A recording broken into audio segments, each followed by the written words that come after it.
But this is almost an existential period for the NDIS. When you say existential, you think the Australian public will simply say, enough, just end the whole thing. The Australian government, when it committed to the NDIS, said to the Australian people that this scheme was for a particular cohort. It wasn't for all with disabilities. Let's just say the Parliament doesn't pass the legislation this coming week.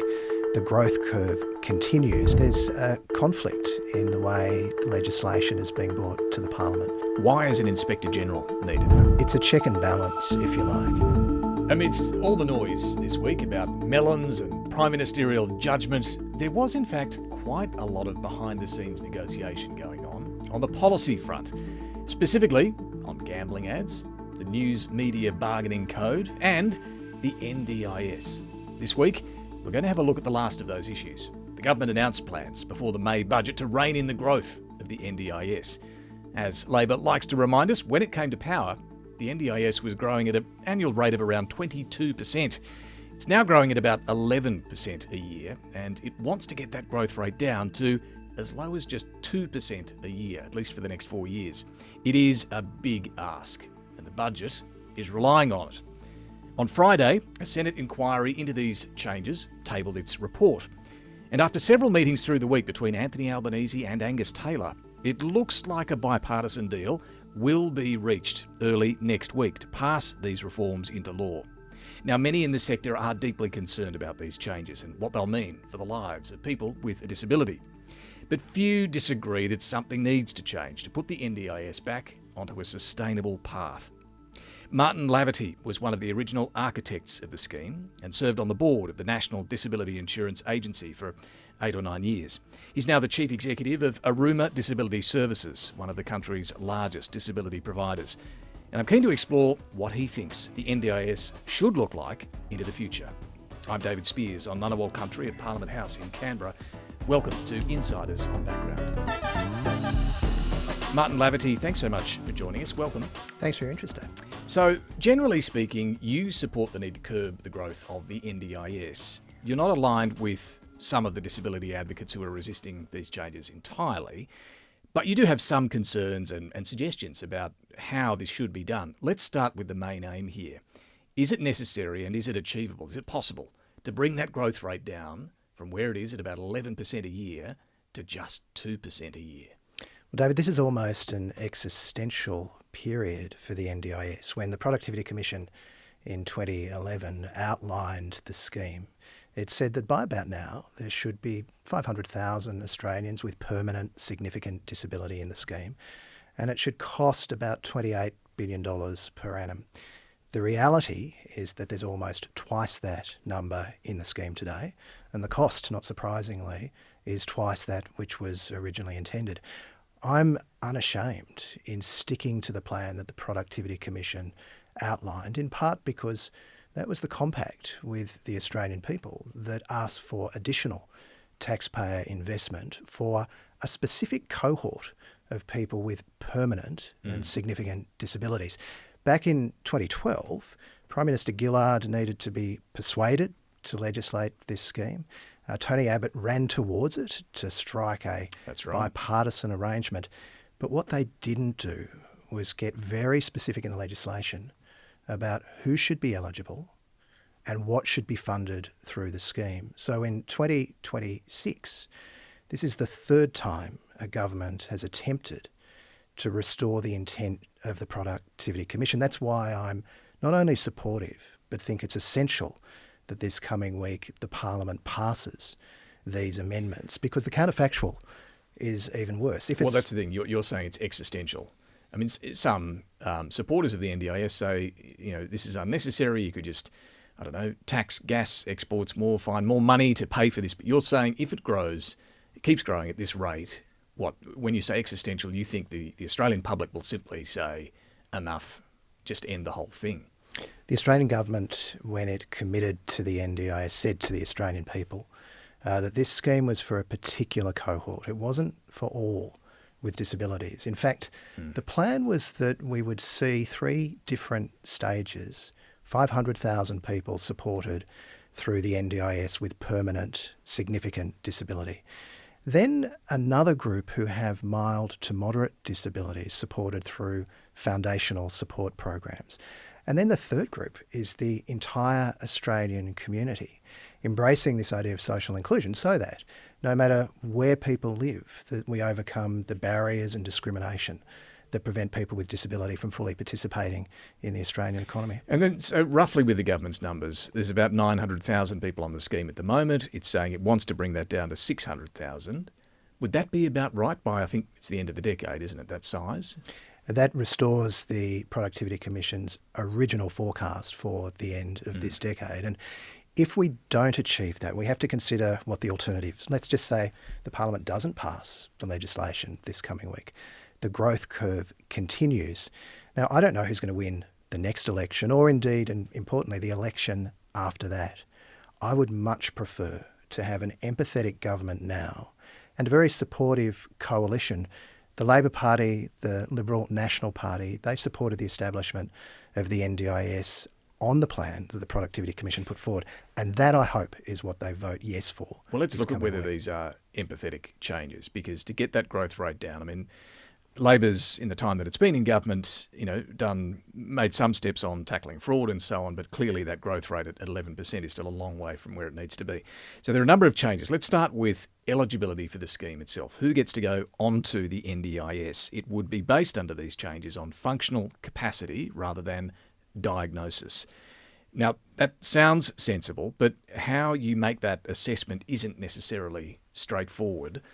In fact, I think you told the Senate inquiry the plan to reassess participants was unnecessary, disruptive and costly. Just explain what your concerns are here and how you think this assessment or reassessment should be done. Well, once again, the functional capacity assessment is what the Productivity Commission originally intended. When the NDIS was established, the tool didn't exist. So a trade-off was made. A diagnostic approach was used to determine initial eligibility. So if you have an autism diagnosis at that level, you're on. That's right. So we're playing a bit of catch-up. Now, importantly, the legislation only enables a functional capacity assessment. It doesn't say what the actual tool looks like. So a lot of concern arises because we can't see it today. We can't touch it to know exactly how it's going to work. There's an expert group that's been established. Is that a problem, though, if we're going to make this change now and we can't see what that looks like, that assessment tool? It's certainly creating concern within the disability community because you can't with 100% certainty say how it's going to work and exactly who it's going to enable eligibility into the scheme.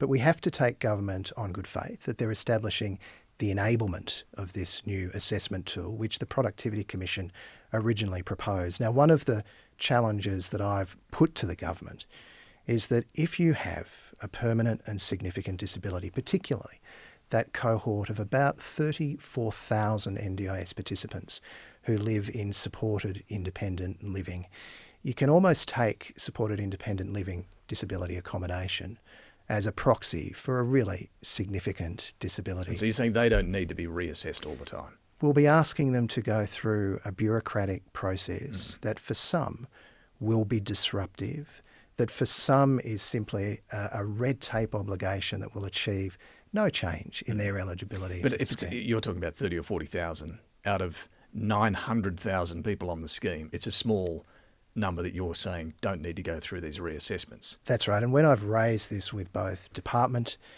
with those across the government, they're very understanding. And I think as we see the detail on this emerge, this is one of those areas that shouldn't hold up passage of the bill. It's detail around implementation to make sure that we don't put a burden onto groups who are going to be eligible for the NDIS. So you reckon the government will agree to carve out that cohort? There's been a very empathetic ear within government with no commitment made just yet. But I'm still curious as to the assessment tool for everybody else. It's yet to be developed. How long will it take before we can see this? And how this is what families want to know. Are their children going to be removed from the NDIS? They don't even know what that assessment tool is going to look like. Well, the World Health Organization Disability Assessment Schedule is the model on which we understand the expert group is going to evolve the assessment tool for Australia. So it exists. It's going to need to be adapted for the NDIS, the specific circumstances of Australia. But we can't say today to every person in the NDIS, to that group of 900,000 people? How will it work for them? One of the other concerns raised at the Senate inquiry was this requirement that a participant must prove they've tried and exhausted all possible treatments before they're allowed onto the NDIS. What do you make of that requirement? Well, you should charge me $1 for every time I say we're returning back to the intent of the Productivity Commission. The Commission said that the health system should fund healthcare needs, that the aged care system should fund aged care needs, and that the National Disability Insurance Scheme should only fund disability supports. So the exhaust all other options test that is coming in the legislation is saying that the NDIS should not be funding health needs. Now this creates... But the concern wasn't it, that people with a disability will be trying more riskier treatments to tick that box, or those in regional and remote areas won't be able to access all alternative treatments? Well, no, it actually misunderstands what permanent and significant disability is. That if you are assessed as having a permanent lifelong disability, if you assess that it's significant, the NDIS in the future will not be funding health components or health needs first. It's drawing a really clear distinction between what's the health system, what's the aged care system, and what's the disability system. And I think that's not only reasonable, but once again, it's what the Productivity Commission envisaged. State and Territory ministers did make a submission to the inquiry that basically said they weren't ready with the foundational supports for those who aren't going to be on the NDIS. The plans, they said, are inconsistent with commitments made by all governments. There's a significant risk that people with disability will end up in hospitals or other settings that are inappropriate and unable to meet their needs or have no access to services at all. Are the states right in your view, or are they just trying to squeeze a bit more money out of the Commonwealth here? Should we all be worried that those foundational supports aren't ready? Well, this federation dance goes on across all parts of intergovernmental relations, and the NDIS has now been caught up in exactly the same thing. But let's revisit some of the history. When all of the state and territory governments signed up to the NDIS, yes, they were handing over to a federal scheme supports for people with permanent and significant disability, but they weren't meant to avoid their service role for those with mild to moderate disabilities. One of the reasons that the scheme is twice the cost today is because state and territories back in 2012, they stopped programs in their schools. They stopped programs in preschools for those with developmental delay, autism in childhood in particular. That was a role that state governments were meant to continue. That was the basis of the deal. But we are where we are now. Those services are gone. So they're now engaging in that tic-tat with the feds to get more money to deliver.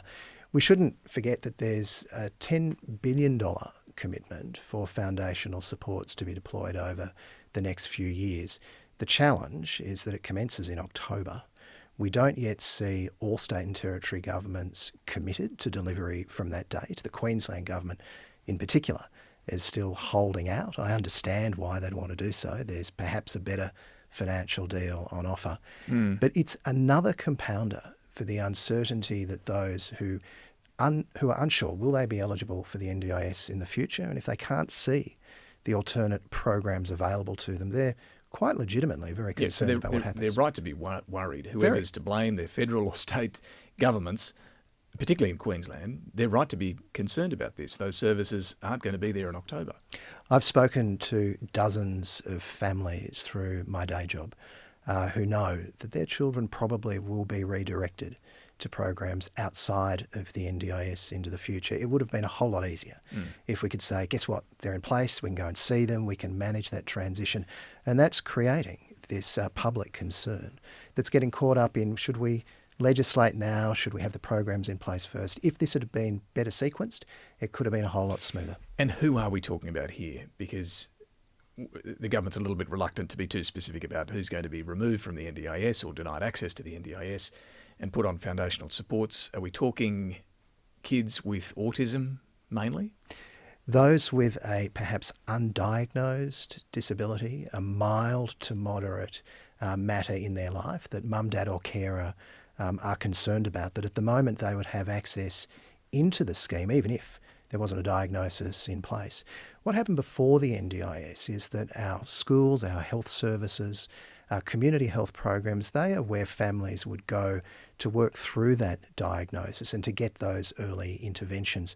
We've made a really costly and expensive mistake by saying the only path available is 70 hours of therapy per week, without necessarily evidence that that's in the child or the family's best interests.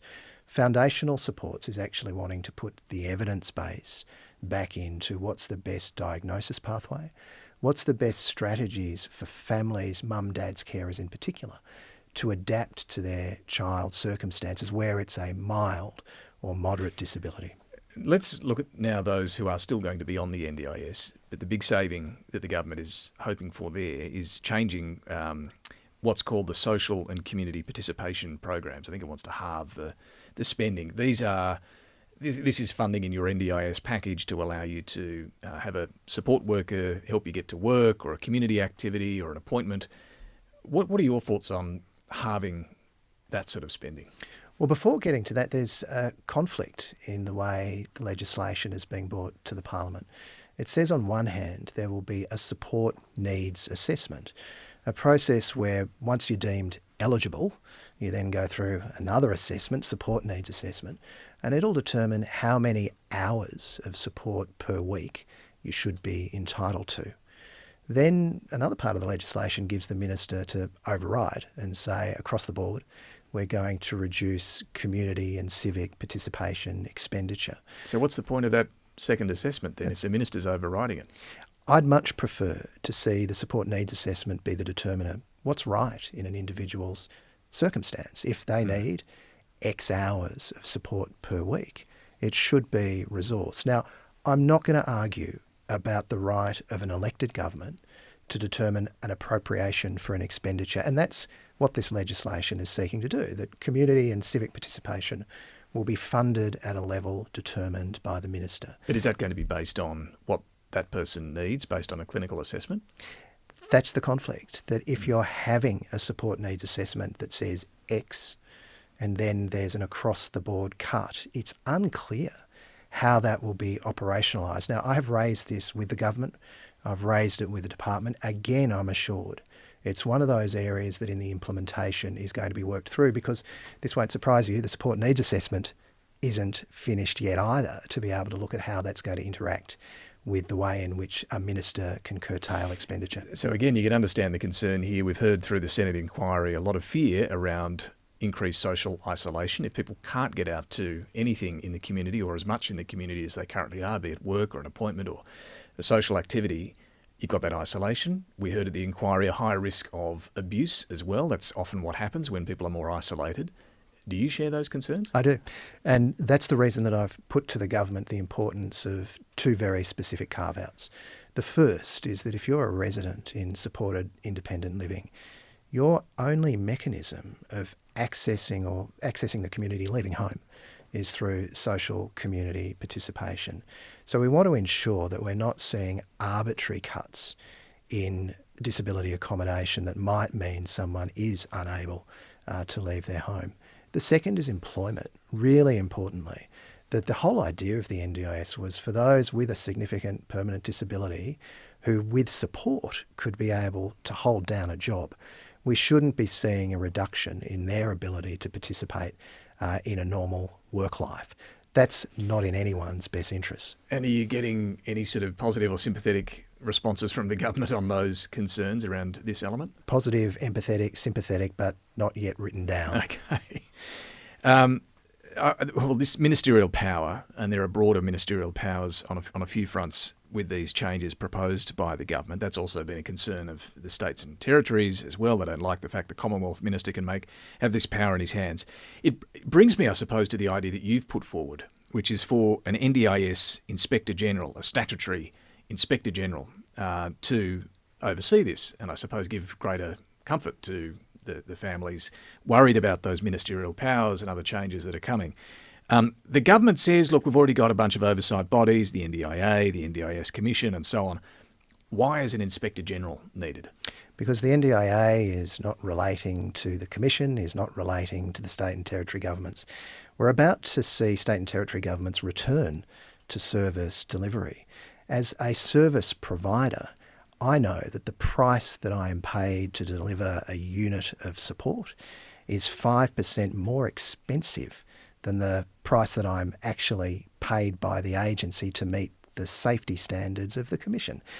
The way in which the disability sector is working is segmented, it's fragmented, it's not relating to each other. So I've looked into the aged care sector where an Inspector-General has a role not to coordinate, not to direct, but rather to advise government on where systems improvements can be made. So they can't make decisions, No. but they can highlight a problem, they can give advice at that high level to the minister. It's a check and balance, if you like. For participants who've encountered a really bureaucratic red tape scheme, it's going to become more difficult to navigate when state and territories start their program delivery. We think it's pretty reasonable to say we've built an NDIA to fund plans, we've got a commission for safeguarding, state governments for service delivery. Let's have someone independent looking at it, just as happens in the aged care sector. And let me share the feedback that I've had from some across the government. I was told in the department that some in central agencies don't like this independent oversight. I was told in central agencies that the funding department doesn't like having this extra cop on the beat. It's not us, it's them. A lot of arguments to say transparency. Transparency is a good thing. Having someone independent, and really importantly, I think that should be a person with a disability to bring that extra lens to understand that in order for the participant, the person with a disability, to have a smoother path through this fragmented system, just another set of eyes advising government on how you can make systems improvement. Would this cost too much? Well, in the aged care sector, the appropriation is $6 million a year. Now, my maths ain't great, David, but against a $50 billion expenditure, that works out at 0.012% of the total cost of the scheme. In order to keep a check and balance on how these changes are being made, I think that's pretty reasonable. And I suppose the idea is in order to give those families a bit more certainty too around what's going to happen and an avenue for them to approach as well if they do have concerns. Well, for participants, a disability system oversight should be thinking about how do we make it easier for a person with disability, unashamedly, for a service provider who's getting paid 5% less than the actual cost of delivering accredited care. We think we'd like to have an independent voice putting the price mapped to the standards of the Commission, not an unreasonable request. Well, Martin Laverty, just a final question. To families who are worried about all of this, watching it very closely, what's your message to them? Should they be anxious? Should they be confident that this will all be okay? What do you say? There's three things I'd like those who need the NDIS to be here in the future to focus on. The first is that these changes actually don't come into effect immediately. There is a design period, a consultation period, and we don't see the full implementation of some of these changes for 2 years. That is plenty of time to tidy up that which perhaps doesn't land exactly as we want it to. The second is that for those involved in organisations like Aruma, speak to your service provider about what they're doing to advocate on your behalf. I'm spending a lot of my time as a service provider at the moment highlighting to government, highlighting to media, those issues that are causing headaches.